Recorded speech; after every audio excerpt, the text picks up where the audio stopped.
Hello everyone, তোমরা সবাই কেমন আছো? আমি আশা করছি তোমরা সবাই ভালো আছো। তো আজকে আমি তোমাদের ক্লাস 12-এর থার্ড সেমিস্টারের সংস্কৃত বিষয়ে বিশেষ কিছু সাজেস্টিভ কোশ্চেন নিয়ে চলে এসেছি। তো কোশ্চেনগুলো খুব ইম্পর্টেন্ট হতে চলেছে, তো কোনো টাইম ওয়েস্ট না করে চলো ভিডিওটা শুরু করে দিই আজকে। আর তোমরা সবাই কোশ্চেনগুলো দেখে রাখবে, কোশ্চেনগুলো খুব ইম্পর্টেন্ট হতে চলেছে। এগুলোর মধ্যে তোমরা কিছু পেতে পারো কোশ্চেন তোমাদের পরীক্ষায়। তো চলো ভিডিওটা শুরু করি। কোশ্চেন নাম্বার 1 যেটা আছে, রাজবাহন চরিতম পাঠ্যটির উৎস কি? তো এটা অ্যান্সার হয়ে যাবে অপশন ডি, অর্থাৎ দশকুমার চরিতম। কোশ্চেন নাম্বার 2, স্তম্ভ মিলে দেখো কস্তম্ভ সঙ্গে খস্তম্ভ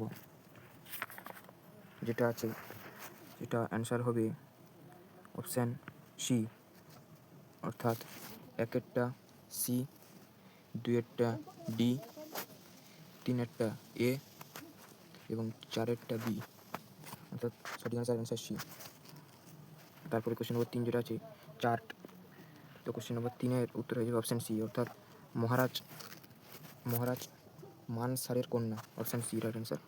কোশ্চেন নম্বর 3, কোশ্চেন নম্বর 4 যেটা আছে, কোশ্চেন নম্বর 4-এর যথাযথ ঘটনাক্রম বেছে নাও। কোশ্চেন নম্বর 4-এর অ্যান্সার হয়ে যাবে অপশান বি, অপশান বি হলো রাইট অ্যান্সার। কোশ্চেন নম্বর 5 যেটা আছে, কোশ্চেন নম্বর 5-এর অ্যান্সার হয়ে যাবে অপশান সি, অর্থাৎ নৈষ্ঠিক ব্রহ্মচারী যেটা আছে সেটাই হবে। আচ্ছা, তারপর কোশ্চেন নম্বর 6 যেটা আছে, মহাভারতের রচয়িতা হলেন। তো এটা তোমরা সবাই জানো, তো এটা হবে বেদব্যাস, অর্থাৎ অপশান এ মহাভারতের রচয়িতা। কোশ্চেন নম্বর 7 যেটা আছে, কোশ্চেন নম্বর 7-এর ড্যাশ জ্ঞান লাভ করে। তো কোশ্চেন নম্বর 7 অ্যান্সার হবে অপশান সি, অর্থাৎ শ্রদ্ধাবান জ্ঞান লাভ করে।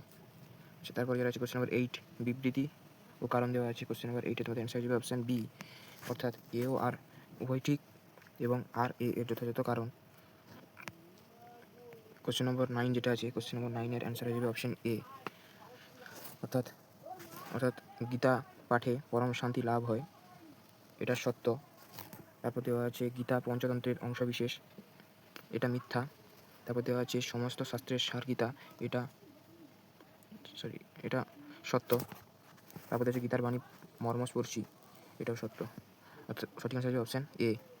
নেক্সট কোশ্চেন নম্বর 10, তো এটা তোমাদের অ্যান্সার হবে অপশান বি, অর্থাৎ ব্রহ্ম বিষয়ে।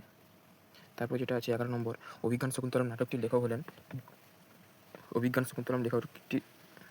শকুন্তলম নাটকটির লেখক হলেন, তো এটা অ্যান্সার হয়ে যাবে অপশান বি, অর্থাৎ কালিদাস, অপশান বি হলো সঠিক অ্যান্সার। তারপর যেটা আছে কোশ্চেন নম্বর 12, তো এটা অ্যান্সার হয়ে যাবে তোমাদের অপশান এ, অর্থাৎ কৈশুময়ী অলম এতা বোধভি, তো এটা অ্যান্সার হবে অপশান এ, অর্থাৎ কৈশুময়ী। তারপর হচ্ছে কোশ্চেন নম্বর 13, তো এটা সঠিক অ্যান্সার হয়ে যাবে অপশান ডি, অপশান ডি হলো সঠিক অ্যান্সার। তারপর কোশ্চেন নম্বর 14, দুর্বাসা শান্ত সভা, আচ্ছা এখানে সত্য মিথ্যা যথাযথ বিকল্প চিহ্নিত করে দেওয়া আছে। তো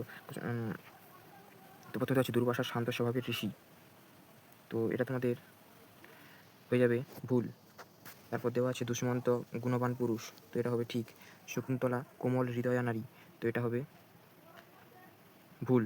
প্রিয়ঙ্বদা মিষ্টভাষিনী, তো এটা হবে ঠিক। সরি, একটু ভুলে গেল, শকুন্তলা কোমল হৃদয়া, এটাও হবে ঠিক, এটাও ঠিক হবে। চারেরটাও ঠিক, অর্থাৎ শুধুমাত্র 1 নম্বরটা ভুল, তার মানে 14 নম্বর কোশ্চেনের অ্যান্সার হবে অপশান সি। তারপর তোমাদের 15 নম্বর যে কোশ্চেন আছে, 15 নম্বর কোশ্চেনের অ্যান্সার হয়ে যাবে অপশান এ, ঘটনাক্রম বেছে নাও। অর্থাৎ প্রথম হয়ে যাবে দুষ্মন্ত শকুন্তলার বিবাহ হয়, তারপরে হবে প্রিয়ঙ্বদা অনুসূয়া ফুল তুলেছিলেন, তারপরে হয়ে যাবে অতিথি রূপে দুর্বাসা আশ্রমে উপস্থিত হন, তারপরে হয়ে যাবে শকুন্তলার স্বামীর চিন্তায় মগ্ন ছিলেন।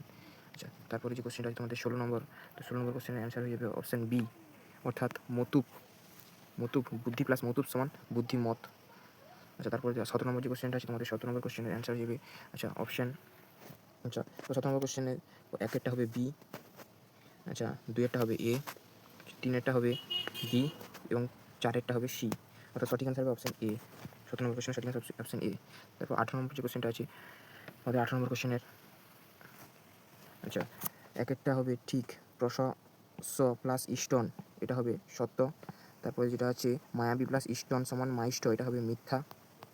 তারপর যেটা আছে 12 প্লাস ইষ্টন সমান সাদিষ্ট, এটা হবে সত্য। তারপর যেটা আছে গুরু সমান গরিষ্ঠ, এটা হবে সত্য, অর্থাৎ সঠিক অ্যান্সার হবে অপশান এ। তারপর যেটা আছে 19 দাগে, তো তোমাদের 19 দাগে কোশ্চেনের অ্যান্সারটা কী হবে তোমরা সবাই কমেন্টে বলে জানাও, সহজ আছে। তারপর যেটা দেওয়া আছে কোশ্চেন নম্বর 20, তো কোশ্চেন নম্বর 20 তোমাদের একেরটা হবে বি, আচ্ছা দুয়েরটা হবে সি, আচ্ছা তিনেরটা হবে এ, আচ্ছা তারপর চারেরটা হবে ডি। তাহলে তোমাদের কোশ্চেন নম্বর 20 সঠিক অ্যান্সার যাবে অপশান ডি। অপশান ডি তোমাদের সঠিক অ্যান্সার হয়ে যাবে। তারপর যেটা দেওয়া আছে কোশ্চেন নম্বর 21, কোশ্চেন নম্বর 20 স্বতন্ত্র কর্তা সূত্রটি কোন কারকের? তো কোশ্চেন নম্বর 21 তোমাদের সঠিক অ্যান্সার হবে অপশান বি, কর্তৃ। তারপর তোমাদের কোশ্চেন নম্বর 22 যেটা আছে হরি বৈকুণ্ঠম উপবসতি, এখানে তোমাদের এটা অ্যান্সার হয়ে যাবে অপশান সি অর্থাৎ কর্ম, সঠিক অ্যান্সার।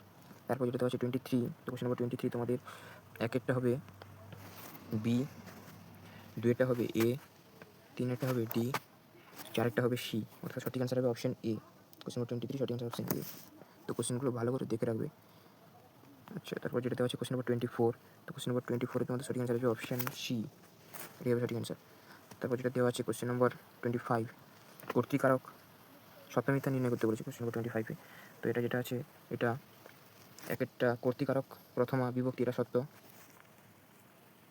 তারপরে যেটা দেওয়া আছে আচ্ছা কর্মকারক দ্বিতীয় বিভক্তি এটা সত্য। তারপর যেটা দেওয়া আছে অলম শব্দযোগ পঞ্চম বিভক্তি এটা হবে মিথ্যা, আর এটা হবে মিথ্যা। তো অপশানে একটু গন্ডগোল আছে, তোমরা দেখে নেবে। তো এটা তোমার সঠিক অ্যান্সার হবে অপশান ডি। তারপর যেটা দেওয়া আছে প্রত্যহম পদটি ব্যাস বাক্য হলো, তো তোমাদের এটা অ্যান্সার হয়ে যাবে অপশান সি অর্থাৎ অহনি অহনি অহনি অহনি। তারপর যেটা দেওয়া আছে কোশ্চেন নম্বর 27, তো কোশ্চেন নম্বর 27-এ তোমাদের যেটা অ্যান্সার হবে সেটা হলো একেরটা হবে ডি, দুয়েরটা হবে সি, আচ্ছা তিনেরটা হবে বি, চারেরটা হবে এ। তো এটা উত্তর যাবে অপশান এ। কোশ্চেন নম্বর 27-এর উত্তর অপশান এ। কোশ্চেন নম্বর 28, তো এটা তোমাদের বিবৃতীয় কারণ দেওয়া আছে, তো এটা তোমার সঠিক অ্যান্সার হবে অপশান সি অর্থাৎ এ আর উভয় ঠিক কিন্তু এ আর যথাযথ কারণ নয়।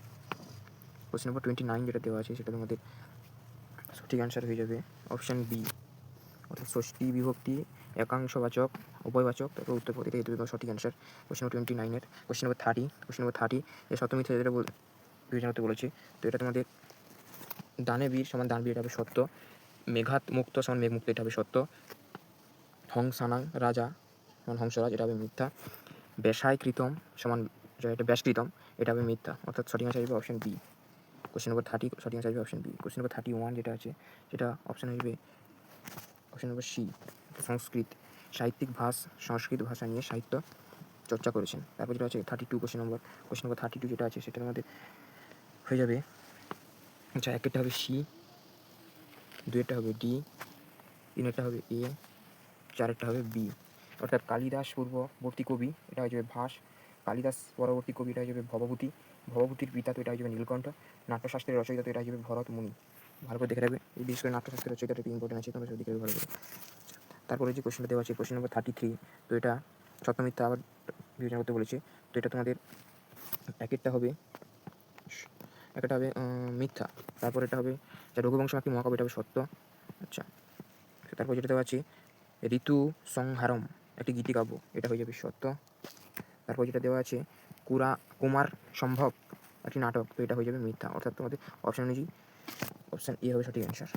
তারপর যেটা দেওয়া আছে কোশ্চেন নম্বর 34 ঘটনাক্রম সাজাতে বলেছে, তো এটা তোমাদের সঠিক অ্যান্সার হবে অপশান ডি, অর্থাৎ প্রথম হবে দুষ্মন্ত মহর্ষি কন্যার আশ্রমে প্রবেশ করেন, তারপর হয়ে যাবে দুষ্মন্তের সাথে শকুন্তলার সাক্ষাৎ হয়, তারপর হয়ে যাবে তোমাদের দুষ্মন্ত শকুন্তলা বিবাহ হয়, তারপর হয়ে যাবে তোমাদের অপশন হচ্ছে শকুন্তলাকে প্রতিশ্রুতি দিয়ে দুষ্মন্ত হস্তিনাপুরে ফিরে যান। এই হস্তিনাপুরে ফিরে যান দেখে রাখবে কোথায় ফিরে গেছে, হস্তিনাপুরে, ইম্পর্টেন্ট থাকতে পারে। তারপর দেওয়া আছে পুরাণের লক্ষণ কয়টি, এটাও খুব ইম্পর্টেন্ট কোশ্চেন, কোশ্চেন নম্বর 35 যেটা হচ্ছে পুরাণের লক্ষ্য। আচ্ছা এটা তোমরা সবাই কমেন্টে জানাও এর অ্যান্সার কী হবে, ঠিক আছে তোমরা কমেন্টে বলে জানাও কী অ্যান্সার হবে। তারপর যেটা দেওয়া আছে কোশ্চেন নম্বর 36 বিবৃতি ও কারণ, তো এটা তোমাদের বিবৃতি যেটা আছে ধর্মচর্চার ক্ষেত্রে পুরাণ এর ভূমিকা অনবদ্য, তো এটা তোমাদের এটা ঠিক। আচ্ছা তারপর যেটা দেওয়া আছে রিজন বা কারণে দেওয়া আছে পুরাণে কোনো মন্ত্রের ব্যবহার হয়নি এটা ভুল, তাহলে কোনটা কোশ্চেন অপশান নম্বর ডি তোমাদের সঠিক অ্যান্সার হয়ে যাবে কোশ্চেন নম্বর 36-এ। আচ্ছা কোশ্চেন নম্বর 37 আবার দেওয়া আছে সেটা 4 যুগ কোন করে স্যার সাধারণত এটা সবাই পারবে নিশ্চয়ই, এটা খুব সহজ দিয়েছে। তো তোমাদের প্রথম কী আছে সত্যযুগ, প্রথম আসে সত্যযুগ, তারপর আসে ত্রেতা যুগ, তারপর আসে দাপর, তারপর আসে কলি যেটা বর্তমানে চলছে। এটা তোমরা সবাই পারবে, সবার পারার কথা এই কোশ্চেনটা। তো এটা তোমাদের অপশান অনুযায়ী সঠিক অ্যান্সার হয়ে যাচ্ছে অপশান বি। তারপর যেটা দিয়েছে কোশ্চেন নম্বর 38, আর্যভট্ট কতগুলি গ্রন্থ রচনা করেন। তো কোশ্চেন নম্বর 38 তোমাদের সঠিক অ্যান্সার হয়ে যাবে অপশান এ, অর্থাৎ 2টি। এটা দিকে একবার ইম্পর্টেন্ট আছে, আর্যভট্ট কতগুলি গ্রন্থ রচনা করেন, দুইটি আর্যভট্ট 2টি গ্রন্থ রচনা করেন।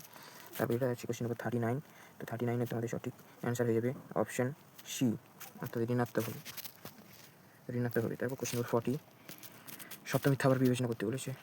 আর্যভট্ট ছিলেন একজন বিখ্যাত চিত্রকর, তো এটা ভুল। তারপর যেটা দিয়েছে ব্রহ্মগুপ্ত ছিলেন একজন বিখ্যাত জ্যোতির্বিজ্ঞানী, তো এটা সত্য। তারপর দিয়েছে খণ্ড খাদ্যক গ্রন্থটি হলো বৃহজ্জাতক, তো এটাও সত্য। তারপর যেটা দিয়েছে আর্যভট্ট রচিত একটি গ্রন্থ হলো বৃহজ্জাতক, তো এটা মিথ্যা। তাহলে কী হলো, মিথ্যা সত্য, সত্য মিথ্যা। তো অপশানে তোমাদের অপশান বি হবে সঠিক অ্যান্সার। তো ভিডিওটা যদি ভালো লেগে থাকে তাহলে লাইক, কমেন্ট এবং শেয়ার করতে ভুলবে না, এবং তোমাদের বন্ধুদের মধ্যে শেয়ার করে দাও যাতে তারাও পরীক্ষায় ভালো নাম্বার পেতে পারে, তাদেরও একটু উপকার হবে। তোমরা পারলে তোমাদের বন্ধুদেরকে যত বেশি শেয়ার করো, আর লাইক এবং সাবস্ক্রাইব করে দাও যাতে পরবর্তী ভিডিও ঠিকঠাকভাবে পেতে পারো। ঠিক আছে, পরবর্তী ভিডিওগুলো পাওয়ার জন্য লাইক, কমেন্ট এবং সাবস্ক্রাইব করে দাও।